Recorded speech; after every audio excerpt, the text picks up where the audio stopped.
स्वाभिमान शोध अस्तित्वाचा या मालिकेच्या आजच्या भागात आज आपण बघणार आहोत. रवी डॉक्टरांना म्हणते की या औषधांचा कोणालाही त्रास होणार नाहीये, उलट झाला तर अख्ख्या घराला फायदाच होणार आहे. डॉक्टर प्लीज माझी मदत करा प्लीज. त्यावर डॉक्टर म्हणतात की पल्लवी रडू नकोस, शांत हो बरं आधी. कुठल्याही चुकीच्या हेतूने काही करणार नाही हे मला चांगलंच माहिती आहे. तू जर कोणाच्या भल्यासाठी हे करणार असेल तर मी देते तुला औषध. थांब इथेच आले मी. डॉक्टर पल्लवीला औषध आणून देतात. पल्लवी त्यांना थँक्यू म्हणून घाईघाईनेच तिथून निघते. तर इकडे विनायक त्याच्या रूममध्ये असतो. तो म्हणत असतो की ह्या आश्रमातील माणसाने अजून फोन का नाही केला मला. आश्रमातील माणसाला तो फोन करतो आणि सांगतो की मी विनायक सूर्यवंशी बोलतोय. तुम्ही फॉर्म्सबद्दल कळवणार होतात. तुमच्या आश्रमातील फॉर्मॅलिटीज कंप्लीट झाल्या की नाही अजून. त्यावर तो माणूस म्हणतो की असं काय करताय साहेब, तो अर्ज तर मी तुमच्या घरी आणून दिलाय. विनायक म्हणतो की घरी. त्यावर तो माणूस म्हणतो की हो, तुमची भावजय होती तिच्याच हातात दिलाय. विनायक म्हणतो की काय, तिने काही प्रश्न विचारले का तुम्हाला. त्यावर तो माणूस म्हणतो की नाही आश्रमाबद्दल बोलत होत्या त्या. त्यांना अर्ज दिला आणि तिथून निघालो. विनायक म्हणतो की मी तुम्हाला सांगितलं होतं ना मी तिकडे येऊन फॉर्म कलेक्ट करतो म्हणून. माणूस म्हणतो की साहेब तुमचं बरोबर आहे, पण मी त्याच भागात आलो म्हणून म्हटलं घेऊन येऊ. आणि एवढं काय, तुमच्या भाऊजाईच्या हातात तर दिलंय ना, त्यांना कल्पना असेलच की याची. विनायक मनात म्हणतो की याच्याशी बोलून काही उपयोगच नाहीये. ठीक आहे थँक्यू, मी करतो तुम्हाला नंतर फोन. असं म्हणून विनायक फोन ठेवून देतो. तर इकडे पल्लवी घरी आलेली असते. तिच्या हातात औषध असतात. ती तिच्या खोलीकडे जायला निघते. तेव्हा विचार करते की नाही नको, आमच्या खोलीत नको. मग कुठे एक काम करते, विभा काकूंनाच विचारते. पल्लवी तिथून जात असते तेवढ्यात विनायक तिला आवाज देतो. पल्लवी तिच्या बॅगच्या मागे ते औषधं लपवते. विनायक पल्लवीला विचारतो की पल्लवी तू कुठे बाहेर गेली होतीस. पल्लवी म्हणते की हो. विनायक म्हणतो की मला तुला एक विचारायचं होतं, बरं झालं तू भेटलीस. काल कोणी माणूस वगैरे आला होता का ग एन्व्हलप द्यायला. पल्लवी म्हणते की वृद्धाश्रमातल्या माणसांबद्दल विचारताय ना तुम्ही. हो, मोठ्या आईंचे आणि मोठ्या काकांचे भरलेले अर्ज त्यांनी माझ्याकडेच दिलेत. विनायक म्हणतो की पल्लवी अगं मला या गोष्टीवर बोलायचंच होतं तुझ्याशी. जे बघ ना, हा निर्णय आपल्याला एक ना एक दिवस घ्यावाच लागणार आहे. पल्लवी अगं तू खूप साधी आणि सरळ आहेस. सगळ्या माणसांचा तू विचार करते, सगळ्यांना सांभाळून घेतेस. पण आईबाबांचा स्वभाव तुला माहिती आहे ना, आपल्या सगळ्यांशी ते कसं वागले हे लक्षात आहे ना तुझ्या. तरीही तू त्यांना या घरात परत आणलंस. तरीही मला असं वाटतंय की यापुढे आईबाबांना घरात ठेवणे जरा रिस्की आहे. पल्लवी अगं हे पटतंय ना तुला. अगं नाही म्हणजे बघ ना, शांतनूची ही अवस्था आहे, आदिती काकूला सुद्धा बरं नाही आहे. या सगळ्या परिस्थितीत आईबाबांना घरात ठेवणं खरंच प्रॉब्लेमॅटिक आहे. आणि मी त्या लोकांना बाबांच्या कंडिशनबद्दल सगळं सांगितलंय. पल्लवी म्हणते की हो, तुम्ही त्यांना काय काय सांगितलं हे कळलं मला त्यांच्याकडून. विनायक म्हणतो की हो, आणि ती संस्थासुद्धा खूप चांगली आहे. पण थोडी ना त्यांना तिकडे पाठवणार आणि सोडून देणार. आपण त्यांची काळजी घेणार, आपलं लक्ष असणार त्यांच्याकडे. तर मला एवढंच वाटतं की इथं राहण्यापेक्षा ते आश्रमात असले ना तर आपण पण सेफ असू. पल्लवी म्हणते की दादा जर त्या दोघांपासून जर आपल्याला धोका असेल तर त्यांना आश्रमात ठेवलेलंच बरं. काय आहे ना, शांतनूंना या परिस्थितीतून थोडं बाहेर पडू द्या. मग जो काही निर्णय घ्यायचा तो घेऊयात आपण. विनायक म्हणतो की नो प्रॉब्लेम. अगं पल्लवी तू हो म्हणालीस तेच खूप आहे माझ्यासाठी. थँक्यू. असं म्हणून विनायक तिथून निघून जातो. पल्लवी मनात विचार करत असते की कुटुंबाला खरा धोका तर तुमच्यापासून आहे विनायक दादा, आणि माझा शब्द आहे की मी तुमची सगळी कारस्थानं हाणून पाडेल. पल्लवी औषधं तिच्या बॅगेत ठेवते आणि विभा काकूच्या रूममध्ये येते. विभा विचारते की काय ग पल्लवी, काय झालं, असा का झालाय तुझा चेहरा, काही टेन्शन आहे का तुला. पल्लवी म्हणते की नाही टेन्शन नाहीये, मी थोडा वेळ तुमच्या खोलीत बसले तर चालेल. विभावरी म्हणते की अगं हो बस की. त्यावर पल्लवी म्हणते की नाही, मी एकटीच तुमच्या खोलीत दार लावून बसले तर चालेल. विभावरी विचारते की पल्लवी अगं असं का बोलतेस, काही झालंय का. त्यावर पल्लवी म्हणते की नाही विभा काकू, आता कॉलेज संपलंय त्यामुळे मी काही इंटरव्ह्यू देत होते. आणि तुम्हाला तर माहिती आहे की शांतनूची परिस्थिती ठीक नाही आहे, त्यामुळे मला आमच्या खोलीत नाही बसता येणार आहे. म्हणून मी म्हटलं की मी एकटी बसते इथे दार लावून, जे मला नीट कॉन्सन्ट्रेटही करता येईल. विभावरी म्हणते की अगं बस ग, मला काही त्रास होणार नाही. माझं काम झालंच होतं, मी आता स्वयंपाकाला जाणार होते. विभावरी तिथून निघून जाते आणि दरवाजाही लावून घेते. पल्लवी मनात म्हणत असते की सॉरी विभा काकू, मला तुमच्याशी खोटं बोलावं लागलं, पण आईंच्या जीवाचा प्रश्न आहे, मी आता कोणालाच काहीच सांगू शकत नाही. पल्लवी पटापट विनायकच्या औषधांची लेबल काढते आणि तिने आणलेल्या औषधांवर चिपकवते. इकडे विनायक त्याच्या रूममध्ये असतो आणि म्हणत असतो की वा विनायक वा, अगदी नशीबवान आहेस तू. माणसाने फॉर्म घरी आणून दिला, मला वाटलं की घोळ घातला. आता पल्लवी घरच्यांना गोळा करणार, पुन्हा चर्चा होणार आणि पुन्हा मला काहीतरी खोटं नाटं सांगावं लागणार. मुख्य म्हणजे आईबाबांना ते कळलं नाही हे बरंच झालं. तिने तर अख्खं घर डोक्यावर घेतलं असतं.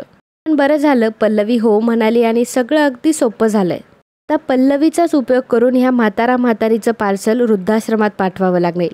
मला विनायकराव प्रॉपर्टीच्या कागदपत्रांचं काहीतरी बघितलंच पाहिजे. विनायक पटकन रूममधून निघून जातो, तर पल्लवी तो गेल्यानंतर लगेचच त्याच्या रूममध्ये जाते. फटाफट कपाटाचं दार उघडून त्यामध्ये असलेल्या बॅगमध्ये डॉक्टरांनी दिलेली औषधं टाकते. मी म्हणते की चला हे काम तर झालं. विनायक दादाच्या प्रत्येक हालचालीवर मला आता नीट लक्ष ठेवावं लागणार आहे. आता एवढ्या घाईत कुठे गेलेत ते हे मला शोधूनच काढायला हवं. विनायक घराच्या बाहेर फोनवर बोलत असतो. तेवढ्यात पल्लवी दारामागून त्याचं बोलणं ऐकत असते. विनायक सूर्यवंशी बोलतोय. I know advocate out of station आहे, पण त्यांनी मला सांगितले की काही महत्त्वाचं काम असेल तर असिस्टंटशी बोलून घ्या आणि म्हणूनच मी तुम्हाला फोन केलाय. तर तुम्ही ऑफिसमध्येच आहात ना? मी ऑफिसमध्ये पोहोचतो. विनायक लगेच गाडी घेऊन तिथून निघतो. पल्लवी विचार करते की अच्छा म्हणजे दादा वकिलांकडे निघालेत तर महत्त्वाचं काम नक्की काय असेल. यांच्या डोक्यात काय चाललंय ना ते आता बघायलाच हवं. तर विनायक वकिलांच्या ऑफिसमध्ये पोहोचलेला असतो. पल्लवी सुद्धा रिक्षा करून त्याचा पाठलाग करत असते आणि तीही ऑफिसमध्ये पोहोचलेली असते. विनायक वकिलांच्या ऑफिसमध्ये येतो. वकील विचारतात की काय घेणार. विनायक म्हणतो की फक्त माझं काम, तेवढं सांगितलंय तेवढंच मी घ्यायला आलोय. पल्लवी खिडकीतून त्या दोघांचं बोलणं ऐकत असते. विनायक म्हणतो की मी तुम्हाला टेक्स्ट केला होता. त्यावर वकील विचारतात की पण एवढ्या घाईने बोलवण्याचं कारण काय. विनायक सांगतो की बेसिकली मी भारतात आलो ते याच कामासाठी. मला वाटलं की आल्या आल्या हे काम लगेच होईल, स्मूथली होईल, पण तसं तर काहीच नाही झालं. काही कारणामुळे ते लांबत गेलं. आता मला वेळ नाही आहे, त्यामुळे मी प्रॉपर्टीचे कागदपत्र तुम्हाला लवकरात लवकर करायला सांगितले. वकील सांगतात की ज्याप्रमाणे तुम्ही सांगितलं त्याप्रमाणे सगळी कागदपत्र रेडी आहेत. विनायक ते कागदपत्र बघतो आणि म्हणतो की दॅट्स ग्रेट, थँक्यू. वकील म्हणतात की पण यावर तुम्हाला सगळ्यांच्या सह्या घ्याव्या लागतील. विनायक म्हणतो की नो प्रॉब्लेम, ते मी व्यवस्थित मॅनेज करेल. सय शांतनू ह्या काळात डिस्टर्ब आहे, त्यामुळे त्याच्या ह्या परिस्थितीचा फायदा घेऊन त्याची सही तर नक्कीच घेईल मी. आता आदिती सूर्यवंशी म्हणजे माझी काकू, तिची सही काहीही करून मॅनेज करता आली पाहिजे. तिची सही जर एकदा मिळाली ना तर ही अख्खी प्रॉपर्टी माझ्या नावावर होईल. पल्लवीने विनायकचं सर्व बोलणं ऐकलेलं असतं आणि तिला प्रचंड विनायकचा रागही आलेला असतो. इकडे शांतनू बसलेला असतो. तेवढ्यात शांतनूला एका अननोन नंबरवरून फोन येतो. तो माणूस तिकडनं म्हणतो की काय शांतनू सूर्यवंशी, तू या धंद्यात होतं ते आम्हाला आधी सांगायचं होतंस ना, तू मला आधी फोन केला असता. बरं, मुली पुरवायचे किती पैसे घेतोस तू. शांतनू विचारतो की कोण बोलतंय. माणूस समोरून बोलत असतो, तुला काय करायचंय, तू पैशांचं बोल. तू म्हणत असेल तर डील फायनल करून टाकू. शांतनू फोन कट करून टाकतो. तो माणूस पुन्हा फोन करतो आणि म्हणतो की फोन का कट केलास, आकडा सांग ना. पोरी जर चांगल्या असतील तर तू म्हणशील तेवढी किंमत. शांतनू म्हणतो की हे बघा काहीही बोलू नका, आधी फोन ठेवा. माणूस म्हणतो की अरे तू रागवतो कशाला, तुला हवी ती किंमत सांग. सही तू पैसे दाबून हे प्रकरण मिटवलं की नाही, आता घाबरायचं कशाला, आपल्याला फक्त पोरी पाहिजेत, तू फक्त आकडा बोल. शांतनू म्हणतो की अहो कोण आहात तुम्ही, तुमचं काही डोकं बिकं फिरलंय का, मी असलं काहीही केलं नाही आणि करतही नाही. तो माणूस म्हणत असतो की पोलिसांना सांगण्यासाठी हे ठीक आहे रे, आपल्या आपल्यात खरं बोलायला काय प्रॉब्लेम आहे. शांतनू म्हणतो की मी तुम्हाला एकदा सांगितलं ना मी असलं काही करत नाही म्हणून, फोन ठेवा बघू. आणि शांतनू जोरात त्याचा फोन फेकून देतो. तो फोन पल्लवीच्या पायाजवळ येऊन पडतो. पल्लवी फोन उचलते आणि म्हणते की शांतनू अहो काय झालं, फोन का असा फेकून दिला, कोणाचा फोन होता का. नंतर पुन्हा त्या माणसाचा फोन येतो. शांतनू म्हणतो की हे बघ पुन्हा त्या माणसाचा फोन आला, काहीतरी खूप घाणेरडं बोलतोय तो माझ्याशी. पल्लवी म्हणते की ठीक आहे मी बोलते. पल्लवी फोन उचलते. तो माणूस तिकडनं म्हणतो की काय राव सारखे फोन कट करतोस तू, मुली पुरवण्याचे किती पैसे घेणार सांग ना, वाटेल तेवढे तुला पैसे देतो. पल्लवी देखील त्याचा फोन कट करून टाकते. शांतनू म्हणतो की मी निघून जात होतो ना, तू कशाला अडवलंस मला. पल्लवी म्हणते की नाही ठीक आहे, निघून जायचंय ना तुम्हाला, जा तुम्ही, खरंच जा, म्हणजे लांब कुठेतरी निघून जा. ते लोकांना तुमची अजून बदनामी करायला चांगलीच संधी मिळेल. तुम्ही हे असंच करता, पैसे देऊन प्रकरण दाबलं, हा त्यांचा गैरसमज अजून वाढेल. आणि शांतनू तुम्हीच दोषी आहात ही त्यांची समजूत अजून पक्की होऊ देत. काय आहे ना, काही दिवसांनी हे सर्व सोडून मी देखील तुमच्यासोबत येते. जे इथलं सगळंच उद्ध्वस्त होईल, हे नाव घराणं सगळं, ही संस्था देखील बंद होऊ देत. शांतनू सूर्यवंशी दोषी होते म्हणून ते पळून गेले, हा लोकांचा गैरसमज कायम राहू देत.